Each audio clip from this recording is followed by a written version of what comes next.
Start. विभाजन की सहमति के आगे घुटने टेकने की अपेक्षा आपने साबित किया कि भारत की ताकत, भारत का तत्व सभी वर्णों, सभी जातियों और सभी पंथों को एकजुट करने में है। वहीं विविधता आज इस कच्छ में दिखाई दे रही है। यह महान विभूति स्वामी विवेकानंद के अटल विश्वास की प्रतीक है, जिन्होंने एक शताब्दी से अधिक समय पूर्व मेरे गृह प्रदेश शिकागो की यात्रा की थी। उन्होंने कहा था कि विश्व में पवित्रता, शुचिता और दानशीलता किसी चर्चा की संपदा नहीं है, अपितु प्रत्येक व्यवस्था में चरित्रवान पुरुषों और महिलाओं का उद्भव हुआ है। पैरा। इस भ्रम में फंसने की अपेक्षा की विकास के लिए स्वतंत्रता की कीमत चुकानी पड़ती है। आपने ऐसी व्यवस्था बनाई जिस पर सच्चा लोकतंत्र निर्भर करता है, अर्थात स्वतंत्र और निष्पक्ष चुनाव, जिसके माध्यम से लोग हथियारों का सहारा लिए बिना अपने नेताओं को चुन सकते हैं।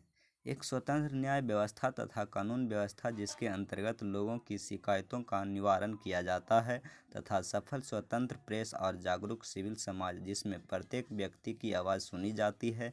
इस वर्ष भारत का सशक्त और लोकतांत्रिक संविधान बने 60 वर्ष पूरे हो गए हैं, और यह सिद्ध करता है कि भारत ने लोकतंत्र के बावजूद यह उपलब्धियां हासिल नहीं की, अपितु ये उपलब्धियां लोकतंत्र के बल पर ही हासिल की है।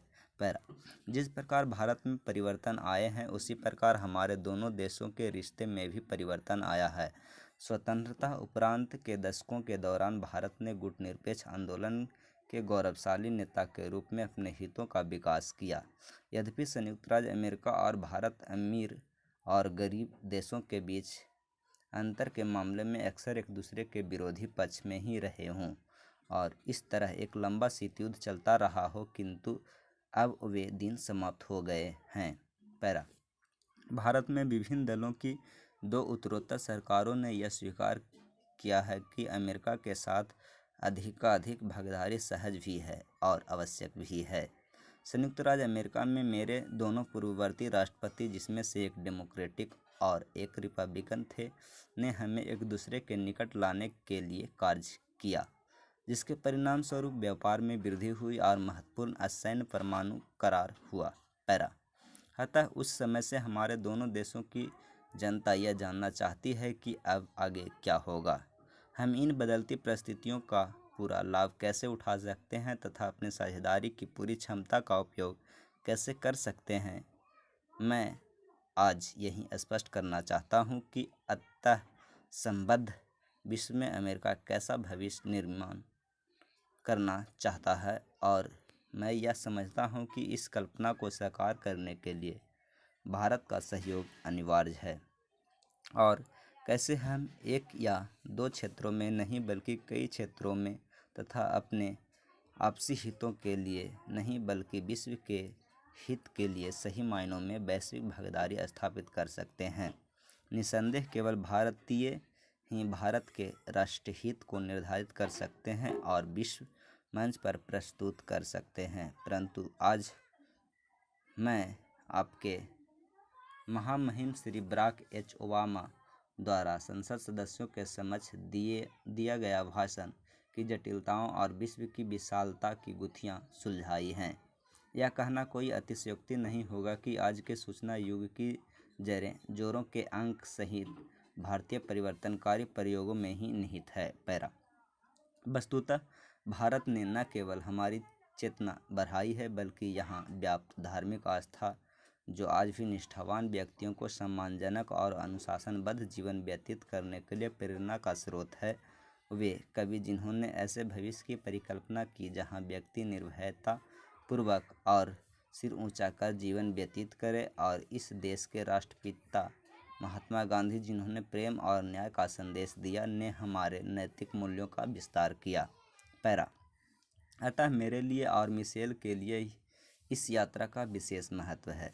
अपने संपूर्ण जीवन काल में, जिसमें मेरा शहरी गरीबों के एक युवा प्रतिनिधि के रूप में किया गया कार्य भी शामिल है, मुझे गांधी जी के जीवन तथा उनकी सरल और गहन शिक्षा की जो परिवर्तन हम दुनिया में लाना चाहते हैं, उसका उदाहरण हम स्वयं प्रस्तुत करें, से हमेशा प्रेरणा मिली है, तथा जिस प्रकार उन्होंने भारतीयों का आह्वान किया कि वे स्वयं अपने भाग्य का निर्धारण करें। उसी प्रकार उन्होंने मेरे अपने देश में समानता के समर्थकों, जिनमें एक युवा उपदेशक किंग मार्टिन लूथर का नाम भी शामिल है, को भी प्रभावित किया।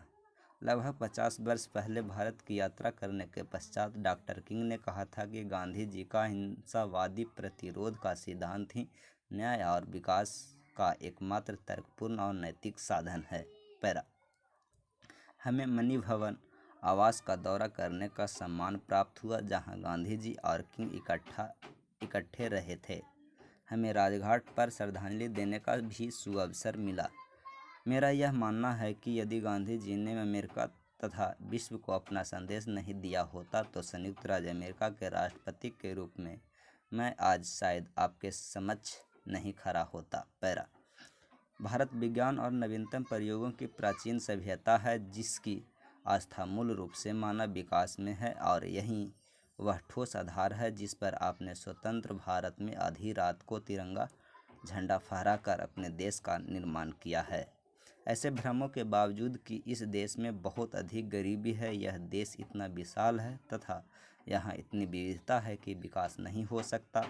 आपने अनगिनत बाधाओं को पार किया तथा विश्व के समक्ष एक उदाहरण प्रस्तुत किया। पैरा, भूखमरी का शिकार होने की अपेक्षा आपने हरित क्रांति चलाई, जिसमें करोड़ों लोगों को अन्न प्राप्त हुआ। वस्तुओं और निर्यात पर निर्भर रहने की अपेक्षा अपने विज्ञान और प्रौद्योगिकी में तथा अपने सर्वोत्तम संसाधन भारत की जनता में निवेश किया।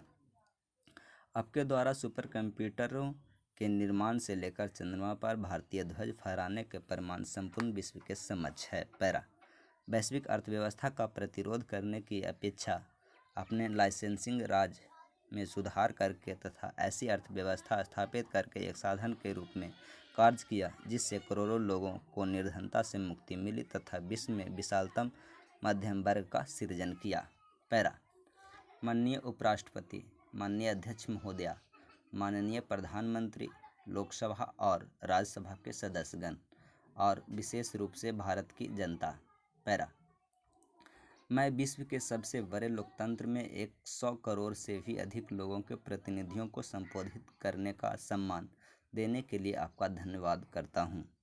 मैं विश्व के प्राचीनतम लोकतंत्र संयुक्त राज्य अमेरिका की जनता, जिसमें लगभग 30 लाख स्वाभिमानी और देशभक्त भारतीय अमेरिकी भी शामिल हैं, की शुभकामनाएं तथा मैत्री का संदेश लाया हूं।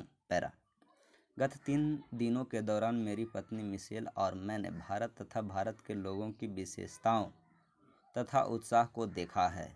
हमने हुमायूं के मकबरे की भव्यता से लेकर भारतीय समाज की रीढ़ की हड्डी कहे जाने वाले किसानों और महिलाओं को सशक्त बनाने वाली उन्नत प्रौद्योगिकियों, स्कूली बच्चों के साथ दिवाली का उत्सव मनाने से लेकर भारत की आर्थिक प्रगति की गति देने वाले प्रवर्तकों और भारत के भविष्य का निर्माण करने वाले विश्वविद्यालय के छात्रों से लेकर भारत को इस अद्वितीय मुकाम तक पहुंचाने वाले आप जैसे नेताओं के विशेष उत्साह का अनुभव किया है। पैरा, प्रत्येक अवसर पर हमारा उसी आतिथ्य भाव से स्वागत किया गया जिसके लिए भारतीय हमेशा जाने जाते रहे हैं।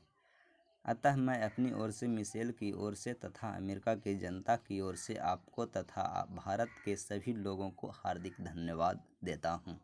बहुत धन्यवाद। पैरा, मैं भारत का दौरा करने वाला न तो पहला अमेरिकी राष्ट्रपति हूँ और न ही अंतिम राष्ट्रपति, परंतु मुझे गर्व है कि अपने राष्ट्रपति के कार्यकाल में मुझे इतनी जल्दी भारत का दौरा करने का अवसर प्राप्त हुआ है। यह कोई संयोग नहीं है कि एशिया के दौरे के दौरान भारत मेरा प्रथम पड़ाव है और न ही यह कि राष्ट्रपति बनने के उपरांत किसी दूसरे देश का यह मेरा सबसे लंबा दौरा है। ऐसा नहीं है कि एशिया में और विश्व में भारत एक शक्ति के रूप में अभी उभर रहा है, बल्कि वह एक शक्ति के रूप में पूरी तरह उभर चुका है।